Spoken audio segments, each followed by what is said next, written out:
Well बावलो, कैसे हो? आज हम बात करेंगे अपने most favourite topic from season 4 की मल्टीपल अपडेट्स के बारे में। एंड ट्रस्ट मी, बहुत सी सॉलिड डिटेल्स मेरे पास हैं जिनको अभी ब्रेक डाउन करेंगे कुछ अमेजिंग थ्योरीज के साथ। बाकी फ्रॉम लवर फ्रेंड्स को सॉरी, क्योंकि मैं काफ़ी लेट हो चुका हूँ। पिछले कुछ समय से बिजी शेड्यूल था, दैट्स वाई फ्रॉम यूनिवर्स पर काम नहीं कर पा रहा था। पर मेरा वादा है आगे आने वाले समय में रेगुलर अपडेट लाते रहेंगे, बात करते रहेंगे। चलो शुरू करते हैं, लेकिन शुरू करने से पहले क्या करना है, वीडियो को लाइक करना है ताकि मुझे आपका प्यार मिल जाए, और कमेंट बॉक्स पर जाकर वीडियो की हाइप बढ़ानी है ताकि सारे फ्रॉम लवर्स को ये वीडियो पहुंच जाए आसानी से।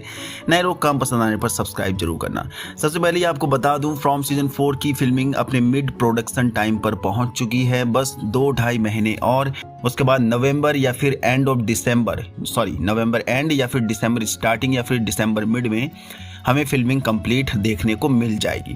देन उसके बाद 4-5 महीने का पोस्ट प्रोडक्शन पार्ट यानी एडिटिंग पार्ट पर समय लगेगा कंप्लीट होने के लिए, जो कि रिलीज विंडो ऑटोमेटिकली शेड्यूल करी जाती है एंड ऑफ समर 2026 तक।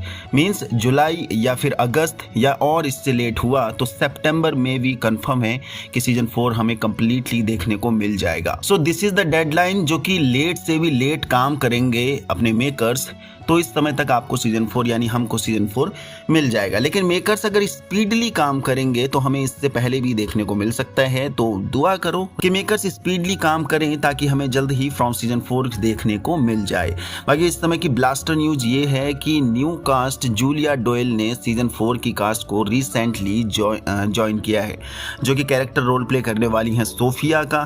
देखो जूलिया काफ़ी पोटेंशियल एक्ट्रेस है, दैट्स वाई कि ट्विटर में MGM+ वालों ने फ्रॉम के ऑफिशियल पेज में जूलिया को काफ़ी अच्छे से इंट्रोड्यूस करा है, जिसका definitely big and solid role होने वाला है, जो कि मोस्ट प्रोबेबली आगे आने वाले सीजन में भी अपना रोल कंटिन्यू कर सकती हैं। क्योंकि इतना तो तय है कि सिर्फ सीजन 4 में ही फ्रॉम की कहानी खत्म नहीं होने वाली है, सीजन 4 में भी ये कहानी ड्रैग आउट होने वाली है।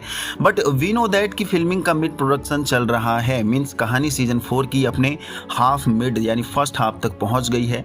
तो सोफिया अभी कौन सा रोल प्ले करने वाली है मिड ऑफ दिस सीजन 4 की कहानी 3 एस्पेक्ट में प्ले होने वाली है। वी नो दैट, एक प्रेजेंट टाइम, एक पास्ट टाइम और एक फ्यूचर टाइम में। क्योंकि आंकुई किड्स के बारे में हमें सीजन 3 के एंड में पता चल चुका था कि उनकी सेक्रीफाइस करा गया है, उनकी बलि दी गई है, तब जाके इस टाउन का ये हाल हुआ था। तो जब कल्प्रिट अटेम्प्ट पास्ट में करा गया है तो उसकी गुत्थी सुलझाने के लिए पास्ट में तो जाना ही पड़ेगा। और हमने देखा भी पास्ट में जाने के लिए टाउन में पोर्टल है टेलीपोर्ट होने के लिए। डंजन प्लेस में जब जूली गई थी तब वो जब गुफा होकर बाहर आ रही थी, उसने बच्चों के चीखने की आवाज़ सुनी थी और अपनी मॉम टेबिथा की भी आवाज़ सुनी थी, हेल्प मांगते हुए, चीखते चिल्लाते। क्योंकि हम ये भी जानते हैं कि टेबिथा ही उन आंकुई किड्स में से एक की मॉम है और टेबिथा ही खिलाफ थी सभी टाउन के लोगों के ओनांकुई किड्स की बलि ना देने के लिए। तो ये पास्ट में कहानी चलेगी, या तो टाइम ट्रेवलिंग होगा या फिर हमें सीजन 4 के स्टार्टिंग में पहले पास्ट वर्जन ही दिखाया जाएगा।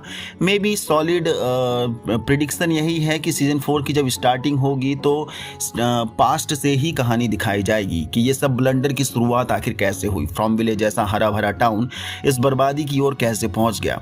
देन तब मे बी जूली डोयल का कैरेक्टर सोफिया का रोल कहीं ना कहीं हमें पास्ट वर्जन स्टोरी से रिलेटेड देखने को मिल सकता है, मींस इंट्रोड्यूस होगा, जो मे बी टेबिथा की फ्रेंड का रोल प्ले कर सकती है मे बी, या फिर जूलिया डोयल जिसका फेस कट एक इविल नेगेटिव वाइफ भी शो करता है, सेट करता है।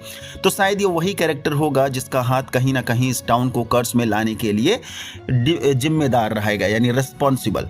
मींस लोगों को ब्रेन वॉश किया होगा ऐसा ब्लंडर करने के लिए, जो कि हम मैन इन येलो की भी यही थ्योरी बनाकर बैठे हैं कि उसने टाउन के लोगों को भड़काया होगा ये सब ब्लंडर अटेम्प्ट कराने के लिए। तो एक बार के लिए ये थ्योरी भी हम सेट कर सकते हैं कि शायद जूलिया डोयल का कैरेक्टर जो सोफिया का रोल प्ले करने वाला है, मैन इन येलो की बड़ी बेटी का रोल प्ले कर सकता है, जो बहुत हद तक अपने ही बाप मैन इन येलो की तरह शुरू से इविल थॉट अपने मन में रखती होगी, इविल कैरेक्टर वाइफ। क्योंकि हम कहीं ना कहीं बॉय इन वाइट को भी मैन इन येलो का सन यानी बेटा ही समझते हैं। तो हो सकता है कि man in yellow and this new character character Sophia एक साथ होंगे और बॉय इन वाइट इन दोनों के खिलाफ होगा। क्योंकि अभी मैन इन येलो भी बाहर आ गया है तो सोफिया भी बाहर आ ही जाएगी।